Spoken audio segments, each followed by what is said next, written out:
하나님, 오늘도 우리의 마음을 주께로 향합니다.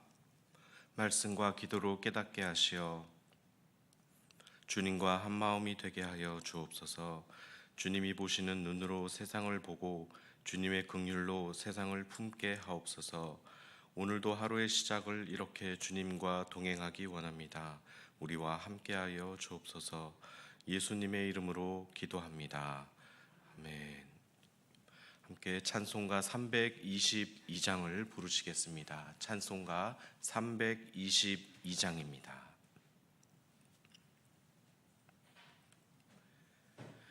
세상에 헛된 신을 버리고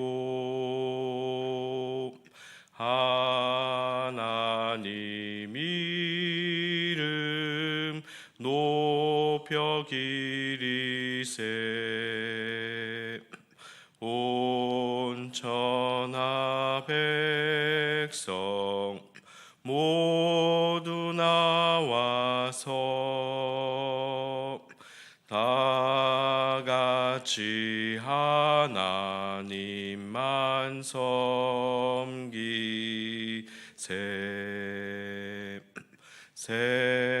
세상에 헛된 우상 버리고 인간의 모든 부귀영화와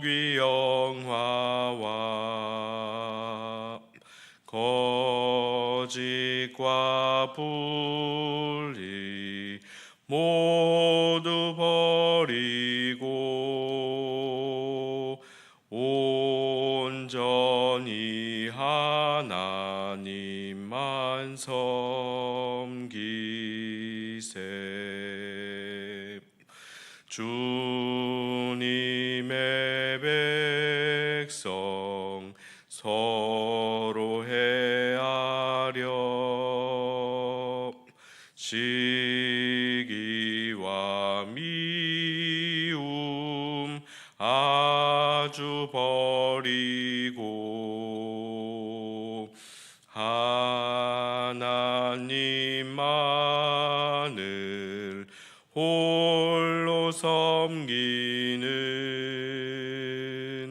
천국을 어서 이뤄 주소서.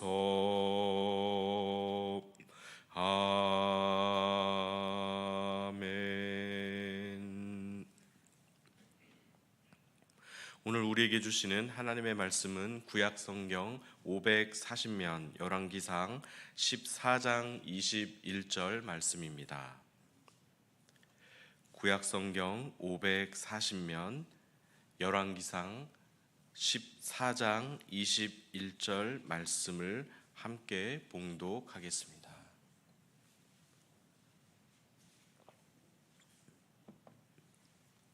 열왕기상 14장 21절입니다.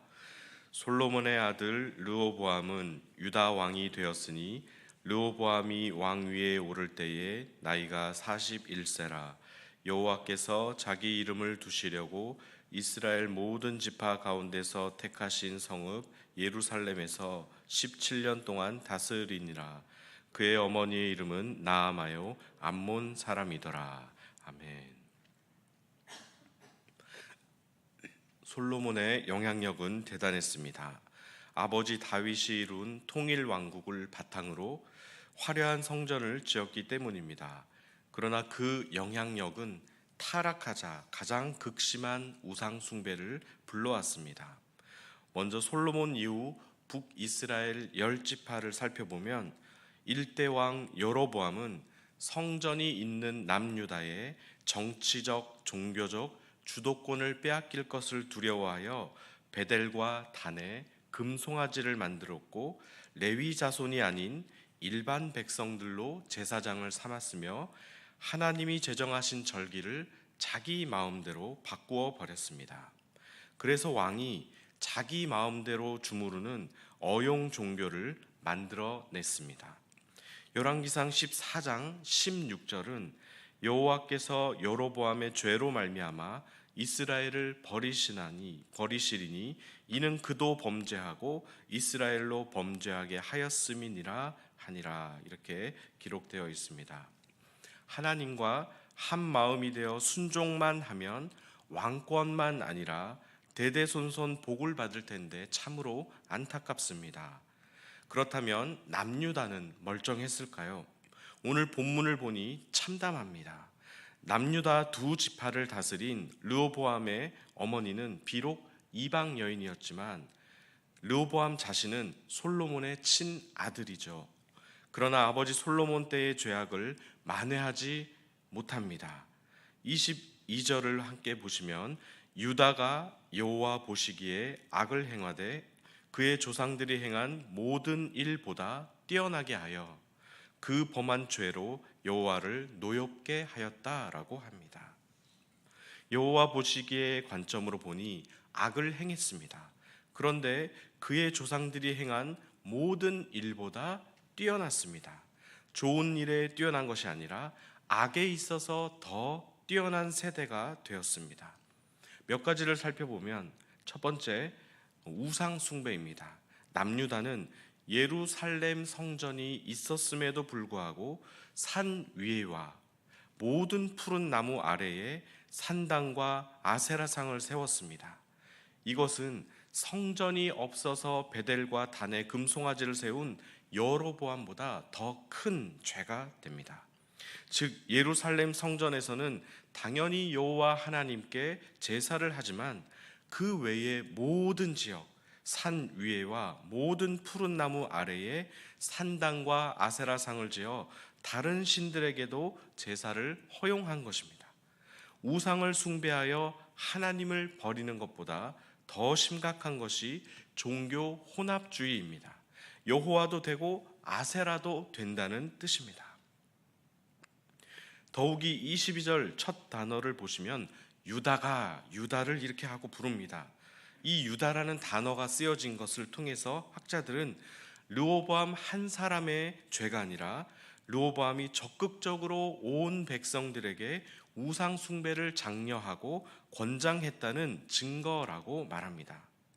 당시에 산당이 발굴되었는데 그 사진을 본 적이 있습니다.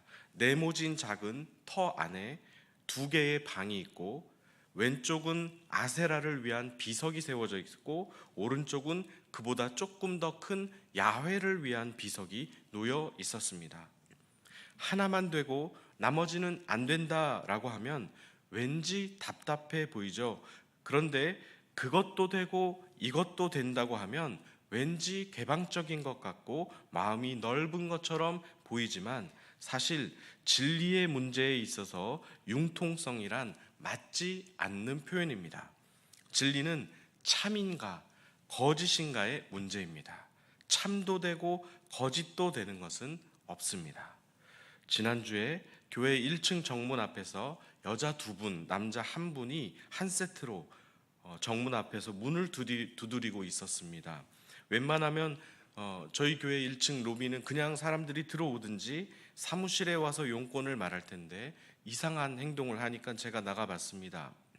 왼쪽에 한 여자분은 그 팜플렛과 소책자 등을 들고 있었고 그 브로셔에는 성경 세미나, 요한계시록 등이 적혀 있었습니다. 좋은 세미나를 소개하러 왔다고 말할 때 저도 한두 번 겪은 게 아니니 바로 제가 먼저 치고 들어갔습니다. 신천지에서 왔어요? 딱 물어보니까 바로 예라고 대답합니다. 아니 왜 쓸데없이 교회를 찾아오십니까? 여기는 교회예요. 모르고 왔어요? 라고 하자 알고 왔다고 합니다. 그래서 자기들과 함께 교류하기 원한다. 이렇게 말을 합니다. 말도 안 되는 얘기를 하길래 교류는 무슨 교류입니까? 이게 말이 되는 거예요? 라고 했더니 브로셔를 든 여자분이 웃으면서 아니 같은 한 하나님을 믿는데 왜 말이 안 됩니까? 하고 저에게 질문을 합니다. 기가 차서 제가 말했습니다. 같은 하나님이요? 라고 물었습니다. 당신들과 우리가 같은 하나님을 믿어요? 진짜 모르고 하는 말입니까? 딱 얘기했습니다. 더 하면 쓸데없이 말이 길어질까봐 당신들과 대화할 시간이 없으니까 돌아가십시오라고 했습니다. 그러자 끝까지 웃으면서 정중하게 인사를 하고 돌아갔습니다. 성도님들, 거짓에 속지 마시기 바랍니다. 같은 하나님을 믿는다고 속여서 믿음이 연약한 자들을 얼마나 많이 이단으로 끌고 들어갔는데, 그런 말로 정통 교단, 교회까지 설득하는 것이 요즘 그들의 바뀌어진 전략입니다. 나이스하게 보이고 융통성 있게 보이는 것이죠. 한 하나님을 믿으니 이만희도 되고 예수도 된다, 이런 뜻입니다. 결국은 이런 말입니다. 이만희만 된다. 기존 교단은 다 썩었다라고 가르쳐 왔더니 반발이 거세고 포교가 힘들어지더라는 것이죠. 그래서 이분들이 전략을 바꿔서 이렇게 말하고 다닙니다. 그들도 되고 정통 교단도 되고 우리도 다 되는데, 그러니 함께 교류하면 얼마나 더 좋겠습니까? 이렇게 유화책을 쓰는 것이 요즘 신천지의 포교 전략입니다. 이미지를 좋게 하려고 발버둥을 치는 것입니다. 그러나 다 거짓말입니다.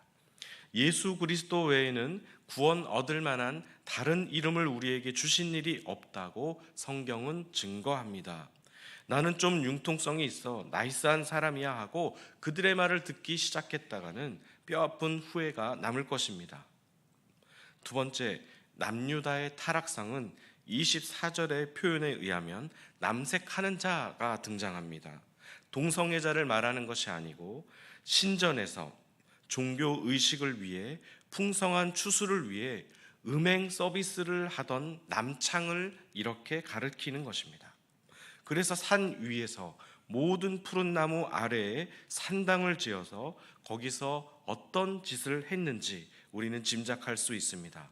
24절 후반절에 보면 여호와께서 이스라엘 자손 앞에서 쫓아내신 국민의 모든 가증한 일을 무리가 본받아 행하였더라 라고 기록합니다.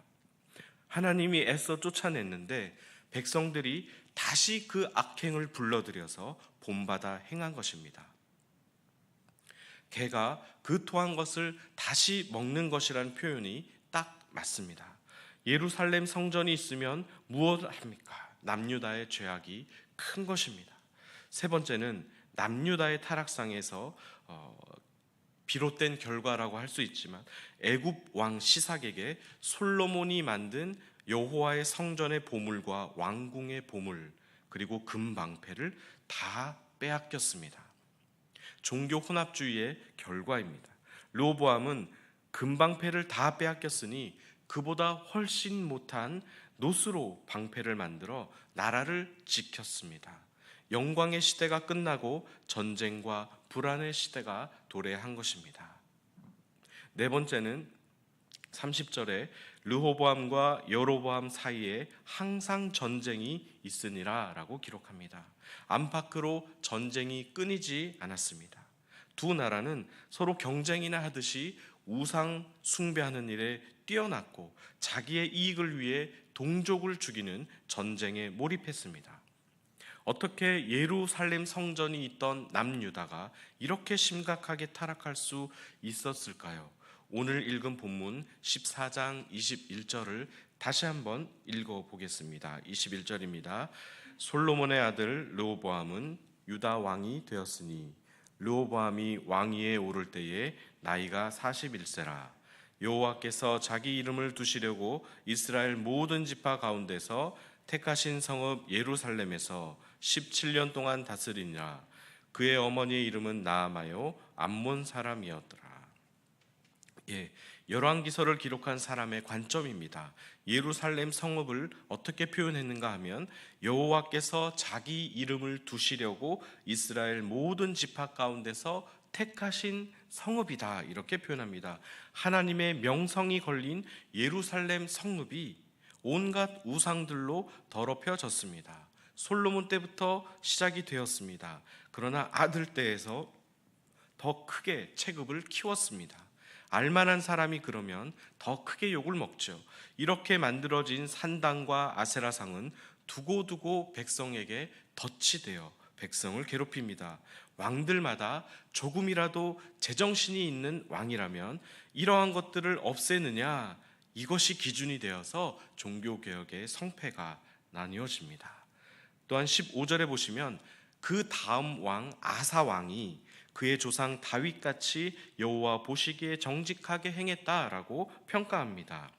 남색하는 자를 그 땅에서 쫓아내고 그의 조상들이 지은 모든 우상을 없애고 또 그의 어머니가 혐오스러운 아세라상을 만들었으므로 태후의 위를 폐하고 그 우상을 찍어 기드론 시냇가에 불살랐으니 좋은 평가를 받은 것입니다. 그러나 문제가 있습니다.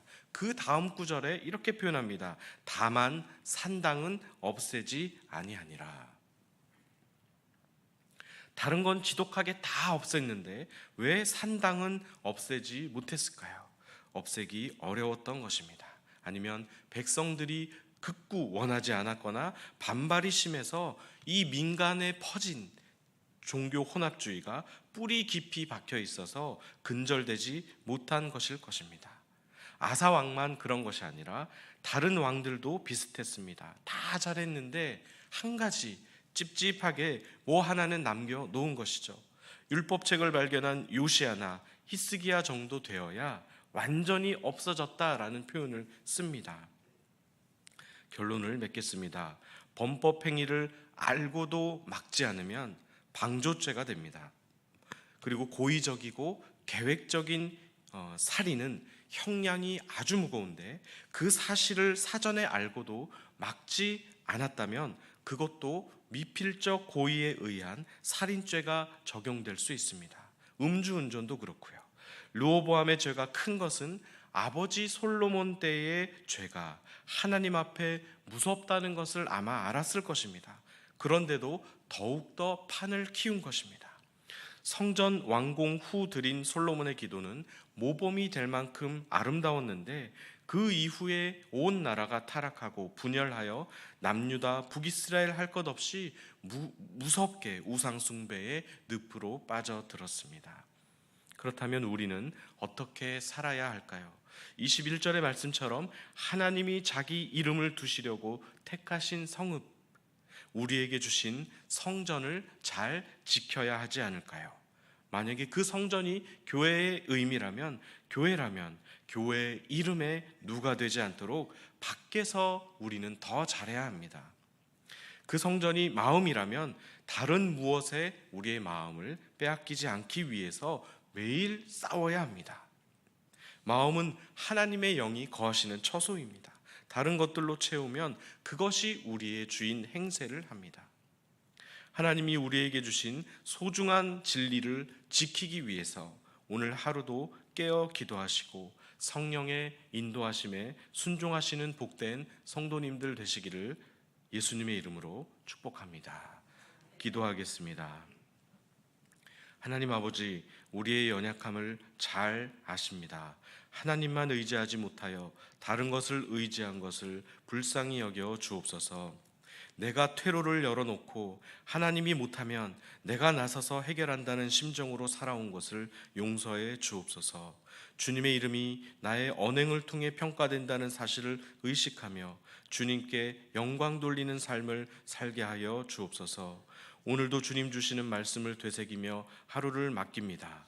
말씀으로 우리의 삶을 다스려 주옵소서. 예수님의 이름으로 기도합니다. 아멘. 하늘에 계신 우리 아버지, 아버지의 이름을 거룩하게 하시며 아버지의 나라가 오게 하시며 아버지의 뜻이 하늘에서와 같이 땅에서도 이루어지게 하소서.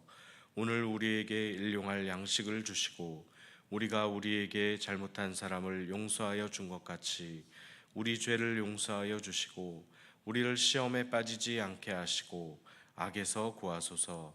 나라와 권능과 영광이 영원히 아버지의 것입니다. 아멘. 함께 기도하시겠습니다.